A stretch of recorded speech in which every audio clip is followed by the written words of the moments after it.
দান করেছেন। কি বলেন? আলহামদুলিল্লাহ। আলহামদুলিল্লাহ। সময় তো ভাইরা, এই দুনিয়াটা আমাদের আসল ঠিকানা নয়। কি বলে? ঠিক। এই দুনিয়াটা কি আমাদের আসল ঠিকানা? না। আসল ঠিকানা কোনটা? পরকাল।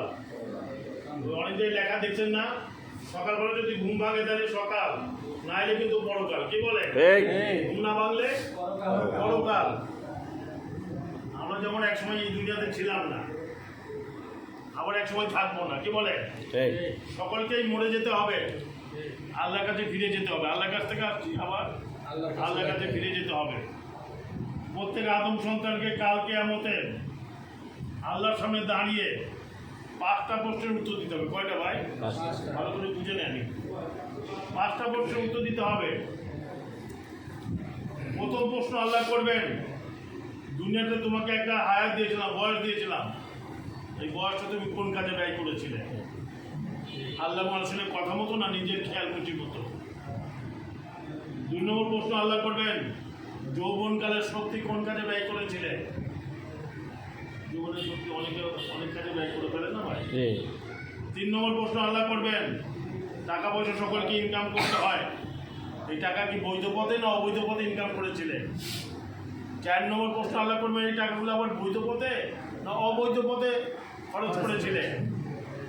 5 নম্বর প্রশ্ন করবেন, যে তোমার কোরআন হাদিস সম্পর্কে যতটুকু জানার সুযোগ হয়েছিল তার কতটুকু আমল করেছিলে? আপনারা অনেক কথা এখানে শুনলেন না ভাই, শুনেছেন না? আমরা মসজিদে শুনি, শুক্রবারে ওয়াজ মাহফিলে গিয়ে শুনি। আমল না করলে কোনো কাজে লাগবে না। অনেকে এই সমাজে আছে, ভাই নামাজ না পড়লে ইমান ঠিক আছে। ইমান ঠিক আছে না? নামাজ না পড়লে ইমান ঠিক থাকে? বানায় বললে হবে? এই জন্য এই পরীক্ষায় যারা পাস করবে একটু ভালো করে বুঝেন কিন্তু কথাটা ভাই, এদিক ওদিক চলে যায় না। শুনেন, 5 প্রশ্নের পরীক্ষায় যে পাস করবে আল্লাহ তাকে জান্নাত দান করবে। জান্নাতে সবচেয়ে সর্বশেষ যিনি প্রবেশ করবেন, সবচেয়ে নিম্ন গ্রেডের জান্নাতি, দুনিয়ার 10টা সমান জায়গা পাবে। সুবহানাল্লাহ বলেন। কি বলেন? এই বিশ্বের সবচেয়ে বড় লোক কি বাংলাদেশটা কিনতে পারবে ভাই? না। অবশ্যই আমি আপনি সবচেয়ে নিম্ন গ্রেডের জান্নাতীও যদি হই, দুনিয়ার 10টা সমান জায়গা পাবো।